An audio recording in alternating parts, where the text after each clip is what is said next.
Welcome to the Sisters in Crime Writers Podcast. Everyone has a unique writing journey, so join us for conversations about those journeys from the writers themselves.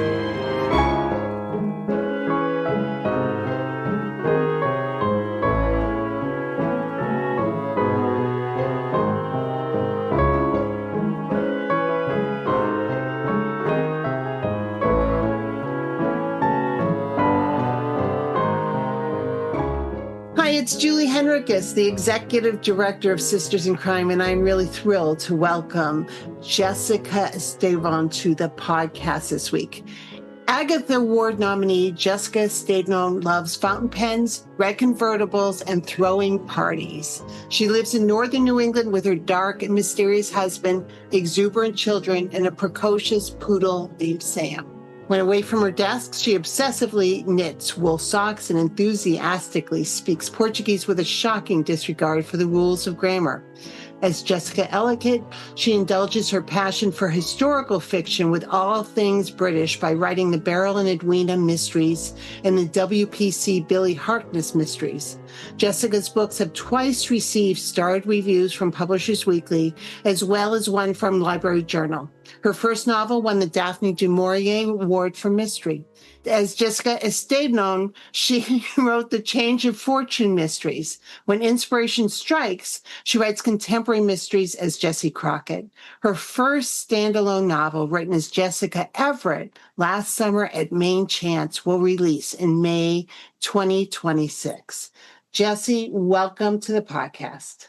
Thank you so much for having me. Well, I'm delighted to have this conversation with you. And, 4 names later, we have a lot to talk about.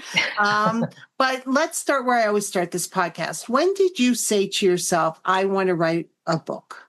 I think probably I said that to myself before I knew that could really be a job.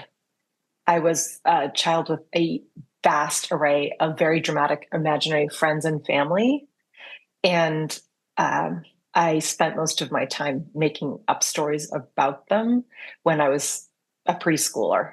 So I think that's always been something I wanted. And when I realized it was a job I could have, I think I wanted it from then on. So I love that. I love the idea of, you're making up stories and you get make-believe people living with you from early on, because that's what being a writer is. But talk to me about I'm going to do this now and building the craft and figuring out the mechanics of it, as you got older and really said, okay, this is something I really want. Let me make this happen. Oh, I was staying home with my eldest child, and I started taking the opportunity during nap time to poke away at working on a book. And I got enthusiastic enough about what I was doing that I started to be a bit impatient with my child about asking things of me when my child was awake. And I thought, that's not the job I'm setting out to prioritize right now. So I set it aside, and I picked and poked a little bit over the next several years and had a couple more children. And when my youngest was old enough to go to preschool, I started working on it much more seriously. So 2 days a week, I had preschool for my son, and one of them I'd use to work on the book, and the other I would use to do things like grocery shopping and other things you'd rather not do with your child. So it took a long time at once a week working at it. And when he went to kindergarten, I had 2 hours and 40 minutes every day. If it didn't have a snow day and no one threw up before the bus came, to be able to work on my book. And so I dug right in and started to acquire skills and trial and error about everything. And it was then that I started to really take things seriously. I knew I was heading in that direction with the preschool piece. In fact, I ended up having a little bit of a boost about it when I registered that youngest child for kindergarten. I went in, and the guidance counselor, whom I had known for years with my other kids, was one of the people doing the screening. And they asked for something to be able to show that you lived in the town. And I said, well, you know me, I've had other kids registered here. And she said, yes, but we have to have it in proof in the files. And I she asked if I had a phone bill or electric bill, something like that. And I said no. And then I remembered that I had business cards printed up because I was going to go to my very first crime bake. And I had made up this business card to take with me to do a little networking. And I thought, okay, here we go. And I handed her the business card. And she looked at it, and it was a black business card. And it had this hot pink silhouette of a woman in a fedora holding a Tommy gun. And she paused and she said, "What exactly is your business?" And I couldn't get it out. I just couldn't. I couldn't tell anybody except my husband and my sister that I was doing this thing. And she said, "It's okay, it's okay." And she took the business card and she photocopied it and put it in the file. And when she came back, I had gathered myself together and I said, "I want to tell you." And she said, "You don't have to tell me." And I said, "I want to tell you." And she said, "Really? You don't have to tell me." And I think she thought maybe she would be complicit to a crime. So she's like, "You really don't have to." I said, "No, I really want to." And I said, "I'm going to a mystery conference. I'm writing a mystery novel. And this is my business card for networking." And she said, "That's so wonderful. Why wouldn't you want to tell me that?" And I said, "Well, it's a lot like telling someone that your plan for your future is to play the lottery.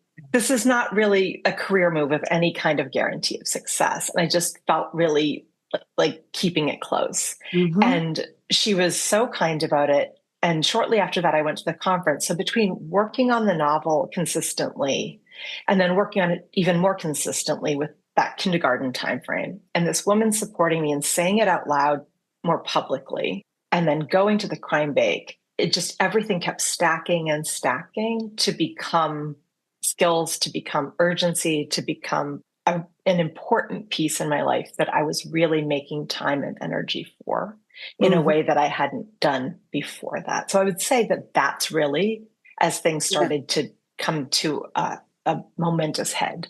I love that. I love that conversation. I think most people can recognize themselves in the, I'm going to say this aloud. I've never said this aloud. And also sometimes when you tell people you're a writer, it's like, "Oh, what have you published?" It's like, no, that's separate. Publishing is separate. Writing is its own thing and worthy of its own container in my life. Absolutely. So, building the craft and figuring, you're a voracious reader and, looking at things, but just having the idea that gels together and feels like it can be a book and deciding to write a mystery. Talk to me about sort of that first, okay, this can be a book. This is enough of a story. The characters are here. The setting is here. This can be a book, and sort of figuring out how to write that book. Cause it's one thing to say, I want to do it. It's hard work. Yeah. So are you asking me about the very first one, or are you asking about books in general? Because it's probably a different answer. Well, is the first one, is that book that you were going to talk about at Crime Bake, your first book that was published? Yes, it was. So let's talk about that, because talk about that journey too, because that book did very well. So that book, I had been sort of imagining a character. She had a name, but she changed and morphed over time as I had been just sort of thinking about her and had her on the back and the whole project on the back burner while I was getting to a place that I felt like I could really devote my time in ways that made me feel great. But I live in a really tiny village. There are 299 people in my village, and 6 of them are my family. So it's really small. And so the centerpiece in the village was the post office. And the postmistress had been the postmistress there from the time I had moved in with my family. And you never know when you move into a tiny little town, especially a rural place where a lot of people have known each other forever, what your welcome will be, or if it'll be quite standoffish. And the postmistress, her name was Eleanor, and she was so welcoming and so generous and so kind. And really, she was exactly the kind of person who helped steer the tenor of the village and kept it in a positive way by the types of things she amplified and the types of things she didn't. And eventually she retired. And I missed her so much that I made my main character a postmistress in a little village because I missed her. So that particular book grew out of that set of circumstances, that feeling of loss, that feeling of wanting to recognize the importance of that position properly done in a town, and to sort of be a synthesis of things I had noticed living in a tiny town, and then fictionalizing having a crime take place. So a lot of it grew out of experiences of that unique proposition of being in such a tiny place and missing that person. As it went on, other ideas started to get pulled into the storyline. Like, she was the postmistress, but like so many tiny places, you have more than one job. Yeah. And so, especially anything volunteer wise. So she ended up also being a volunteer firefighter. And that brought in the possibility of what the crime could look like. And the ideas started gathering and accreting on that spine of the village and the postmistress. And it went from there in sort of a meandering and very subconscious way, because I just didn't know any other way to do things. And I stumbled and bumbled along. And I wrote the book really, really, really lean, because my actual natural inclination is to be quite verbose and a quite bloated writer. And I figured if I thought that was right and it felt natural, since I didn't know what I was doing, I was probably wrong. So I pared it back and didn't allow myself to do that in that first novel. And then I had to go back on and layer things in. And then I ended up peeling more stuff back off to find the right spot somewhere in between. But it was really a feeling my way forward situation based on my own longing and loss and experiences. And, the beats of a mystery are, the dramatic structure and all that is something, again, intellectually, but getting them into place is challenging, right? I mean, like figuring out why it's boring in the middle, or nothing's happening, or too much is happening in this section and I need to spread it out. How did you sort of keep developing those skills as you're moving forward to really, make sure that this book did what it needed to do? I think the biggest thing that made the book able to be what it turned into, which was publishable, was the fact that when I was a child, we didn't have a television. So my mother was an English major. She had been in college before I was born, and then she finished up her degree after I was in the 4th grade going forward. And she kept all of her books for her major, and I read all of her books. We didn't live downtown, and it was a long way to the library, and I read all of her books, everything. So that was a very good foundation for getting it into your DNA, what a properly told story should feel like to the reader, where those turns are, where those beats are. I think it became just imprinted and down in there, because all of those works were works chosen for that degree. It wasn't simply whatever was a popular book that maybe didn't have that same sort of classic structure in there. And I would credit success with that, because I don't know that I had ever done any of that stuff consciously. It just felt like, this is off. This is off. It needs to move that way. This is off. Okay, that's on. Shift over here. Cut that out. The whole thing in that first book was by feel, and it ended up working. Yes. And let folks know the title of that first book.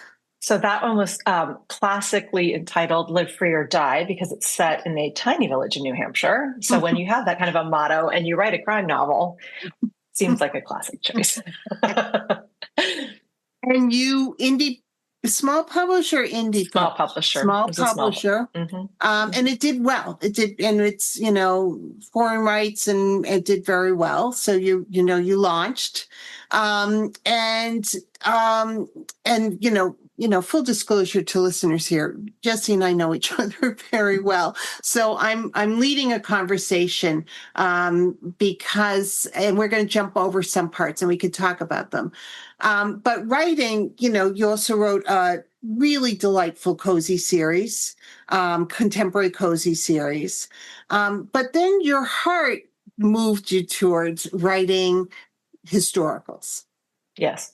And you have got to date published three different series, historical series, and you're going to have a fourth one coming out. That's not a mystery. But it's a historical. So talk to me about. So again, the cozies are fabulous, and they're delightful, and folks should read them, and they're fun. They're about sugaring in Vermont. So nothing new. In New Hampshire. In New Hampshire. So it's just fun, and but talk to me about the draw of historicals, how you got, how Beryl and Edwina came about, because I can remember talking to you and you had talked about, I have this idea for a new book, and I'm like, 20s, like, what are you doing? Where did this come from?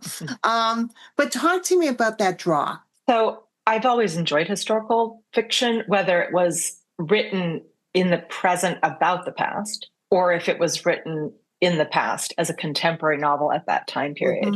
And I think some of that also may be part of the that experience of reading so many classics of literature written in English. I absolutely adore books by P.G. Wodehouse and E.F. Benson. So those were writers that definitely worked in the 20s.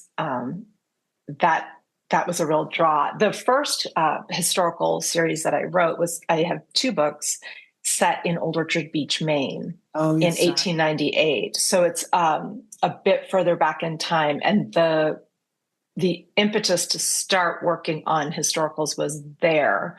I live part-time in Old Orchard Beach, Maine. And the history of this town is fascinating. And you're spoilt for choice for eras to select to work in. And the Historical Society had a wonderful museum that was interesting to visit. And I loved the possibilities that existed here for a story involving people from all different walks of life, because it attracted people from different economic spheres and cultural backgrounds to this beach. And so it was the perfect place to set a story. And little by little, the person who would become the protagonist in that two-book run came into mind. And I had so much fun doing the research for all of it, which is, for me, a really huge draw for working in the historical space, because I love doing the research for historical novels. I love researching anything. I enjoyed doing the research for the firefighting aspect of my first book and the sugaring aspect of the next series that I wrote. But the historical piece, I love it even more. And I think that that's really helped to continue to fuel my enthusiasm. And not for nothing, there's a certain pleasure to being able to tell a story when people can't look things up on a cell phone. They can't necessarily hop in a car, even like in the 1898 series, or the mores are different. So figuring out how you can have women doing things that we take for granted now, but you couldn't then. That's a fun challenge to set for oneself. I like the challenges it sets. The research is wonderful, and I love the challenges it sets. Well, the Change of Fortune series, and sorry to get those out of order, was again set in Old Orchard Beach, and you also wrote it in 2 points of view. I mean, this is another thing about your writing journey, is you don't make it easy on yourself. You don't say, okay, nailed this, let's just keep going. It's like, okay, so now I'm going to make it harder, and I'm going to take on a historical, but in a place I know, and but I'm going to write it in 2 points of view. Yeah, that was actually something I had wanted to do. it had interested me. I love books that are done that way, but I also figured out very quickly that it is extremely satisfying as an author to be switching those heads, because sometimes you get a little bit puckered partway through a book when you're with a character, and it provides a change of pace, which can be quite nice, but it also immediately gives you the opportunity to create tension, because the reader knows what both of those people know, but both of those people don't always know what each other knows. And so the reader can be concerned and whatever all else when there's a disparity there. And that is really a great tool to have in your tool chest. So once I started writing more than one point of view, I really haven't looked back. And you wrote that under, under your name, but so let's talk about Beryl and Edwina, which I think Sure. is probably, to date, the series that you're best known for. Yes, I would say and so. it comes up, if you're listening to Audible books, it comes up as recommended. And we could talk about that audiobook journey, because I think that's a fascinating one as well. But let's talk about Beryl and Edwina. Sure. So 20s, England, Mm-hmm. Yes. Very different experience for you. Talk to me about why them and why there, and how they came to knock on your subconscious and say, tell our story. So I knew that I would really like to look at putting something in a small village in England, because I enjoy my own village life, but also I so enjoy P.G. Wodehouse books and E.F. Benson books, the Mac and Lucia stories. Many of the Golden Age books are set in country towns in that way. So I felt really enthusiastic about trying my hand at that sort of place and time, because I just enjoy it so much. So I knew I wanted to do that. And I knew that from my experience with the books set in Old Orchard, they were set at a time of a lot of change societally. Technologically, things were really shifting with telegraph and telephones, and the advent of motor cars starting to really make an appearance in more places, trains being ubiquitous, a lot of shifts. And there was flu epidemics that had taken out a lot of young people. And so society was changing. And I had really liked the sort of possibilities it cracks open, especially for female main characters when you had those circumstances. And so the same thing was true post World War I, post Spanish flu epidemic. Mm-hmm. And so I wanted to look at what that could look like and the opportunities that would be available, because it was a time of real flux. And with all the surplus women, I knew that I could have an English woman who didn't have the chance to marry. And I know that it was like really a time with a lot of celebrated adventuresses. And that's how my American woman came to mind. And the two of them, they just sort of appeared and crashed together. And I don't quite know how they happened. They just both showed up and stomped out onto the page just as they were. And that book came out in a white hot torrent of work. It really did. And I felt as though that book just kind of landed in my brain, and I just let it out of my mouth, because I dictate my novels. It was really an experience I haven't had again. I'm hoping to, but I haven't had it again. But they come through you, and after the research and after really immersing yourself and sort of figuring out what's this. And as you've said, it's a very rich time in history. But in England, there's so much going on post World War I, and in the 20s in general.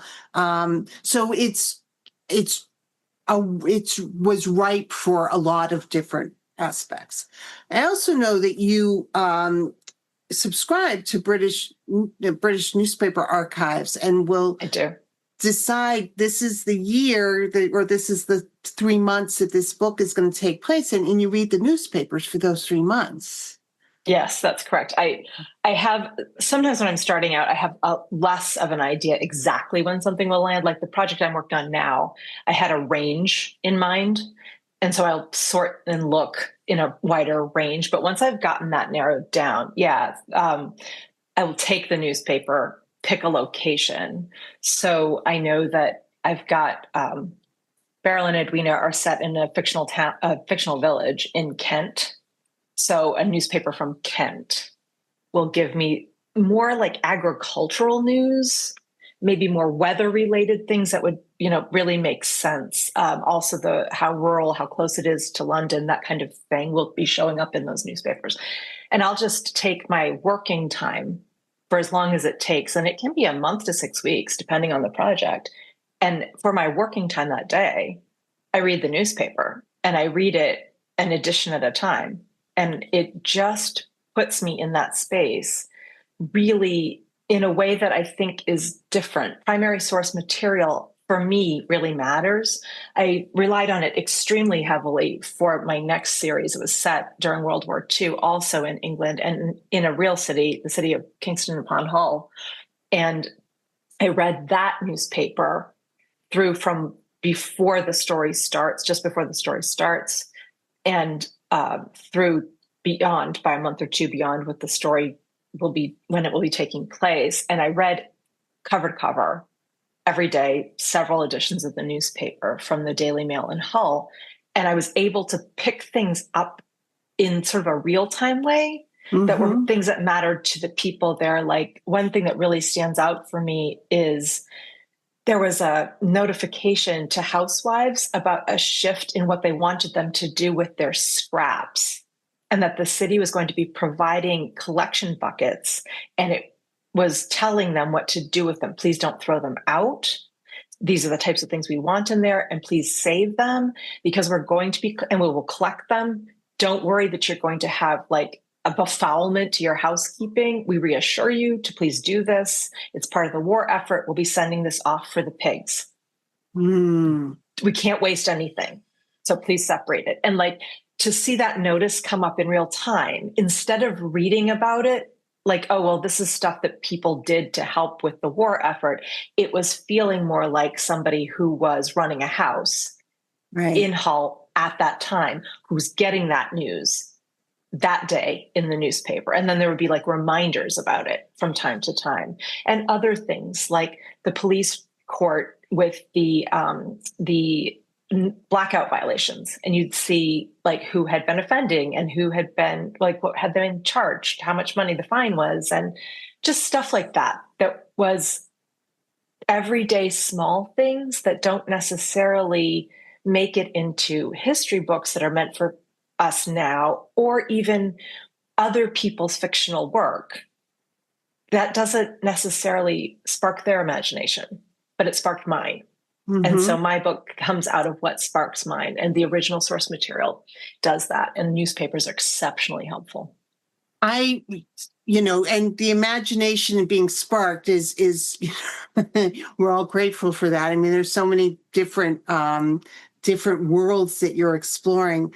But I'm going to talk to you about the mechanics of writing a little bit more, because Sisters in Crime members can look into the webinar library, and you can look up polka dot planning, which Jessie did a webinar on it, which is how polka dot plotting, which is how she plots, or, one way that she helps plot. And she helps pantsers figure out what they're doing as well at this. But again, I know, Jessie, you are a plotter. I mean, when you talk about you spend 6 weeks reading newspapers and really immersing yourself during your work time. And I want to talk about that too. But this is, it's because you, before you write, plot the book so that first draft is almost like you've done the rough draft with the plotting, you know what I mean? Where you're just so ready to get the story out that you're you're jumping ahead a little bit, but it's because you spend so long plotting. Yeah, the gathering phase for me is long. I write generally, not always, but generally very, very quickly. But the gathering and the sorting and the noodling and the organizing is the heavier lift for me than the next part of it, because it's where I'm laying down all the framework. It's the architecture, it's the skeleton, that the rest of it will drape over. And for me, that's the easier part of things, is the draping it over after I've gotten the rest of it figured out. It becomes really visible in my brain after I've done those other things. And and it's probably different for different series, but do you start with character? Do you start time? So how do you sort of start what I call the gravitational pull, right? That's what a book is all of this stuff comes together and all of a sudden it's got a gravitational pull that's a planet that you can work on. But what's the core of your gravitational pull? I would have thought it would be a person. If you had asked me as I was starting out with this, I would have thought that would have been my case, that it would start with a character. And it never has. Never has, not one time. It's always a place. Every single time it's a place. And then I figure out the time period that I want to mine that place about. And then who's there. Mm-hmm. Every time. It's the strangest thing. And I think that works really well for my research piece, especially with that newspaper business, right? Because I also have a newspapers.com subscription. So I do it stateside as well. And when you know where you're looking, and then you figure out when you're looking, then you find who you're looking for. So that's the starting for it. With the Old Orchard Beach books, I knew I wanted to be an old orchard.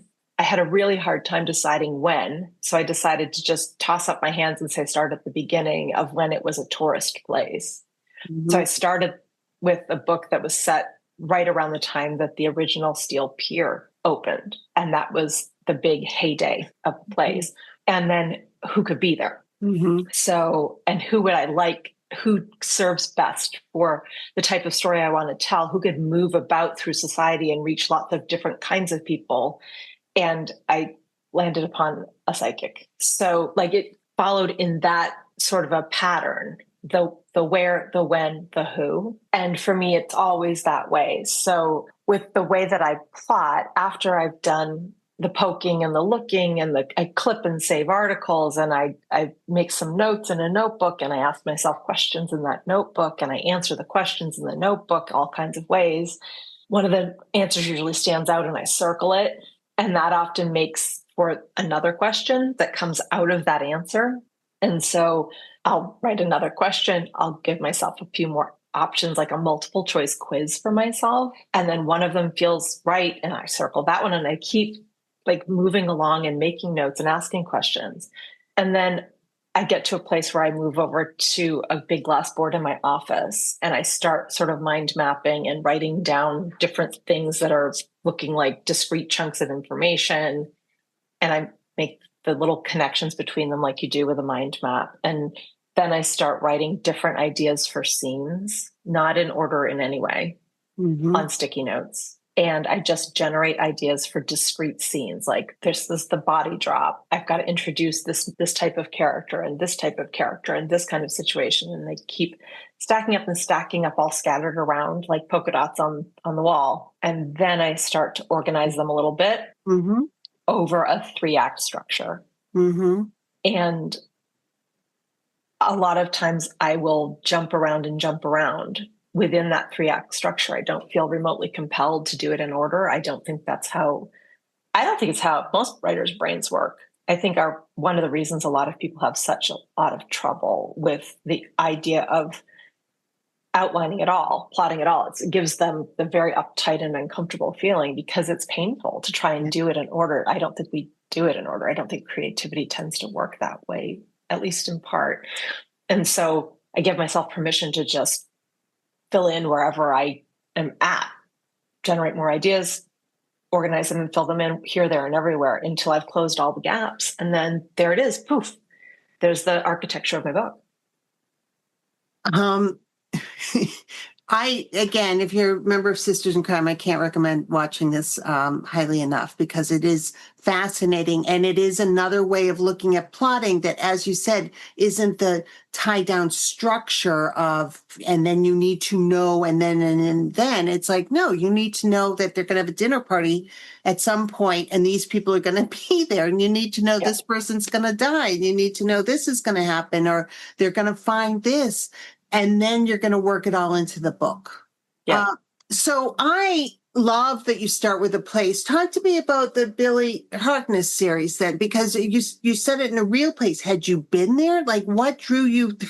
Was it the period? Did you want to write a World War II book? Like, talk to me about that, because also setting historicals is hard enough because the veracity that readers require is a huge part of being a historical writer. But also when you're writing in a real place, I mean, people freak out if you take a left into a one way. So it's like that extra layer of like, oh my goodness. Yeah. Yeah. That was another new fun challenge. So I was looking around for what would be my next idea. And I don't really know how I stumbled across it, because I was just reading in the archive, and I ended up landing on some research about places that I was following something else I ended up looking at shipbuilding, which took me to ports. And as I was doing this, looking around at ports, the port for Kingston upon Hull popped up, and it was a major, major player in World War II. And it doesn't get as much recognition as I think it deserves for the sacrifices that the people there made and what they endured. It is a northeast coastal town, which is how it was referred to on the radio, because they were so terribly bombed that the officials decided not to identify it, because again and again and again and again it happened, and they felt it would be demoralizing to see how thrashed this town had become. And I really like finding something that's not the most obvious piece to be looking at for my books. I've done that again and again. It's what interests me, to look at something that maybe was right there and just hasn't been looked at, or wasn't on the surface and is fun to drag out into the light. And so in the city of Hull, having it be so ravaged by the bombing, it provides a really interesting home front space, as much as that sounds like horrible to even say, considering the suffering. It does make opportunities for things in a crime novel to be different than they would be in a place that wasn't having this additional degree of difficulty in their lives.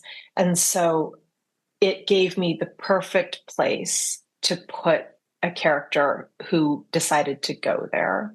And I remember doing research on the city, and I had this very large TV mounted to my wall in my office, and I was looking through photos from the Imperial War Museum, and I'm just flipping through them, standing there with my mouse clicking and clicking. And then there's like wet on the little rigid pad thing that I'm using to run my mouse over. And I look down and I realize like tears are just streaming down my face as I'm looking at this city, the aerial view, the down on the ground view, the looks on people's faces, the people who were smiling, even though like everything is gone, and they're just bringing this spirit of, we're going to keep at it.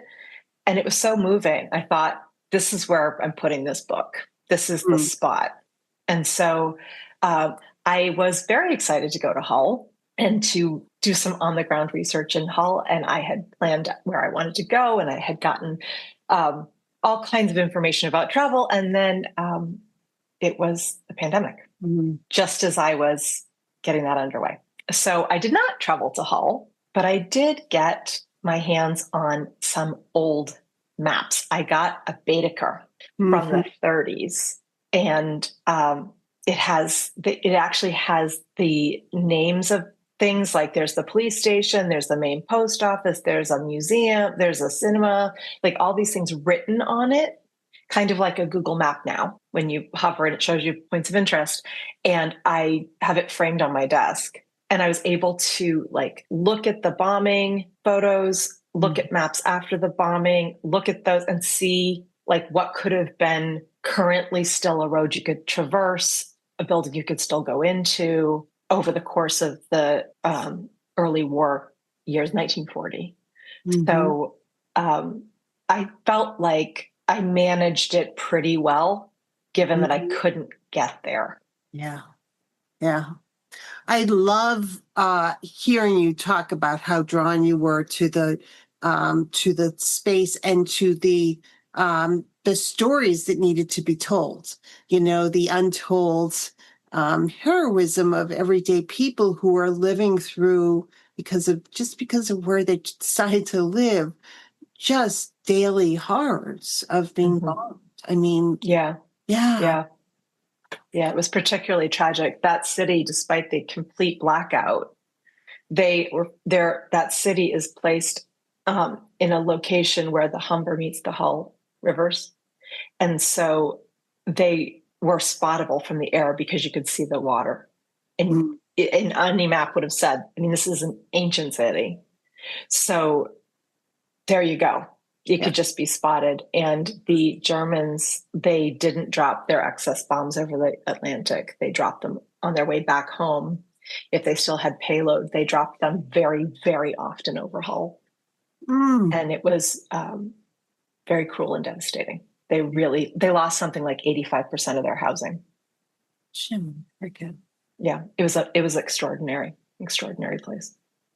So you wrote series, and now your book that's coming out in May 2026 is a standalone, also historic. Yes. Writing a series doesn't mean just because you built the Beryl and Edwina world or the Billie Harkness world, that it's easy to write the second or third book. I mean, you've got the bones in place, but you still have to find the story and make sure it's meaningful. You know, I mean, there's still a tremendous amount of work to do. And to keep, you know, Beryl and Edwina was 8 books long. That's keeping it fresh and keeping it moving, keeping them moving and interesting is a lot of work.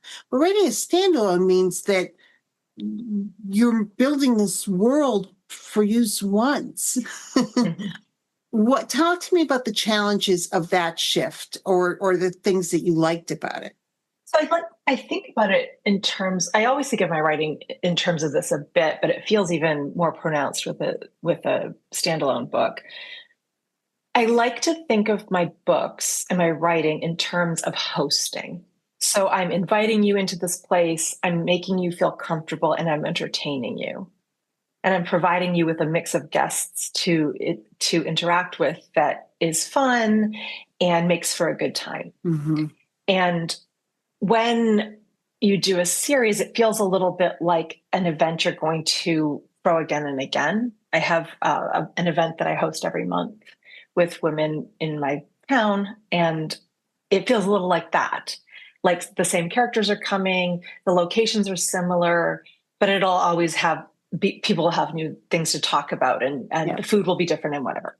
But with a standalone, it feels a little more like a one-off event. And you still want it to be wonderful and inviting and to have a cast of characters that make for a great dinner party mix and all of that type of thing. But it's more like a wedding or a funeral or a graduation party. It's more like that, right? It's a one-off thing. So it can have its own special theme. You don't ever have to repeat it again. You're all in on what it is for that. And so it feels familiar in the fact that it's the same sort of skills, but it's a discrete chunk. And you don't save anything for a later. Like I know with my Beryl and Edwina books, I would have ideas of things I would want to have happen with these characters, but I would decide I'm saving that for later. That's going to come up further down the line. And with a book like this, you're either using it in this book and with these people, or you're not. You got to choose. And you might think that's a great idea and you use it in another book with other characters, but you've got one shot with these characters. So you've got to make those decisions, then you can't put it off and savor it. But I really enjoy being able to be all in on this single arc of story that comes to a conclusion. It was really enjoyable. It was I enjoy both things. I would love to continue to do both kinds of things as sort of an alternating exercise in creativity and writing muscles. And your new standalone is not a mystery, although every story has mystery in it, but it's because it's set in the 50s, I believe. Set in 1954. Yep. So it's a historical, literary novel. And what was that like? Not dropping a body or having a jewel? It was tough. It was tough. The architecture of mystery is so strong. And the architecture is really different, right? So all stories have architecture, but a mystery novel is a bit more like, I think of it a little like this. Like a mystery novel is, I am building a house for human people to live in with a mortgage. So that suggests some things. You need a place for them to cook, a place for them to eat, you need a place for them to sleep, and you need sanitation. Mm-hmm. These things have to happen in a house. And this other novel was a bit more like, let's build, what do they call it? Third space? Those public spaces. Let's build a public space, a gathering space where people can come and be and see, and everyone's welcome, and somebody owns it, but nobody owns it. And that's it. That's the brief. And like, okay, so is it a zoo? Is it a museum? Is it a pavilion? Is it a courtyard? Oh, what is it? You're just making a place for people to feel comfortable being. And so you don't have the same architecture that suggests some things that you're definitely going to want to include. Mm-hmm. Not that it's formulaic for mysteries, because I don't feel that it is, but the experience you're offering to readers when they are picking up something that's telling you it's a mystery is that there will be a solution to a criminal problem. Right. That's the bargain you strike. And that necessitates some things. And when you write a standalone historical, literary, or commercial fiction, you don't strike that kind of bargain. You said, I will take you on a journey with people you will care about. Let's go. Mm-hmm. Yeah. Yeah. And that is a different sort of thing. And some of it is really, really fun. And some of it is really leaves you feeling like you've got a lot of stuff to learn, because I had written 19 mystery novels by that point. And so figuring out story without a body and story with more nebulous possibilities, the lack of constraint was a new skill set. Yeah. And it was a lot. It was a very intense writing project. I love your architecture analogy, because in mysteries, that world is upended. There's disruption. And what you're promising is that by the end, somehow that world will be reassembled. It may not be the same, but it will be reassembled. In commercial fiction, non-mystery fiction, there's not that guarantee. It's like, we're going to take you on a journey. There's no guarantee there's a happily ever after, or that it's all justice is going to prevail. Like, this is just a different story. Yeah, it's a very different bargain you're striking. It's a different journey. And it was one I really enjoyed going on, but it felt really interesting to watch myself in some ways be a beginner. Even though I had 19 novels under my belt, it did feel very much like that first one in some ways. Yeah. Yeah. So I obviously could talk to you all afternoon, but, as we're talking to folks who are on a writing journey, many other people who listen to this, what do you wish you'd known earlier on? And, what's the best piece of advice you've gotten? And also, what's the worst piece of advice you've gotten? I think something I would tell people is, if you love to do it, keep at it. Because It is hard. It can be discouraging. It can make you feel unsure or incompetent or rejected. There are lots of emotions associated with the task of publishing that can be really challenging. They provide many, many growth opportunities.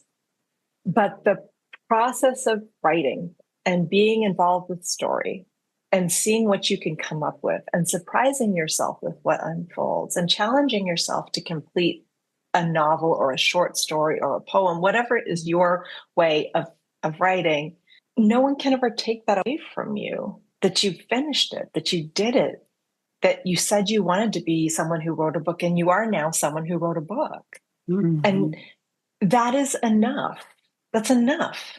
It's okay to do that and to just say, I want to be someone who said she did. I remember when I finished my first book, typed the end very dramatically, I burst into tears.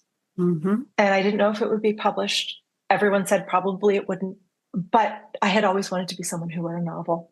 Yeah. And now I was going to be somebody who said, I wrote a novel, not somebody who said, I always wished I'd written a novel.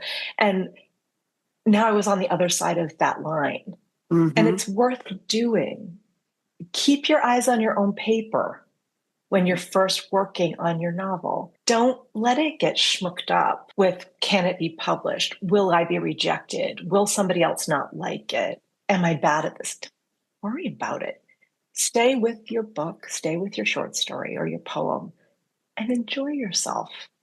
Give yourself permission to enjoy it, to have fun. Just go ahead and do that. It's okay to just have fun. It's okay to not be great at it and to still enjoy it anyway. That's what I would say to new writers. Well, and the other thing you talked about that I would also highlight is that you created time, which was your book working time, even when huge family demands and very few free hours to just be right. But you'd say, okay, so I've only got an hour and 25 minutes a week. I'm going to spend that hour and 25 minutes doing this and be consistent at doing that and keeping the promise to yourself. Yeah. And I think that that's something that people talk about, like you need to be a professional about it before you're a professional. Writers write, they show up, they don't wait for inspiration. And I truly believe that. I really believe that most tasks get easier if you just get going. Yeah. You know, from washing the dishes to weeding the garden to writing a novel. It's a question of showing up and then showing up again and showing up again. And I think some of the reasons people resist that showing up is that they don't feel like they can justify the time because they have other demands, or they feel like their brain, they're not just feeling, their brain is out in space of, will this be worth it? How can I justify it if I don't even know if it's going to get published? It probably will get rejected. And I think that is it's not the way forward. I think we all should have the right to pursue something meaningful to ourselves and creative. And if you have to do it in 10 minutes a day over 10 years, you should still go ahead and bother if that's something you want to do. Yeah. No, it's wonderful words to wrap up a fabulous conversation. Jessie, thank you so much for being on the podcast. We all look forward to the new commercial fiction that's coming out next year and can't wait to see what's ahead. Thank you again. Thank you so much for having me.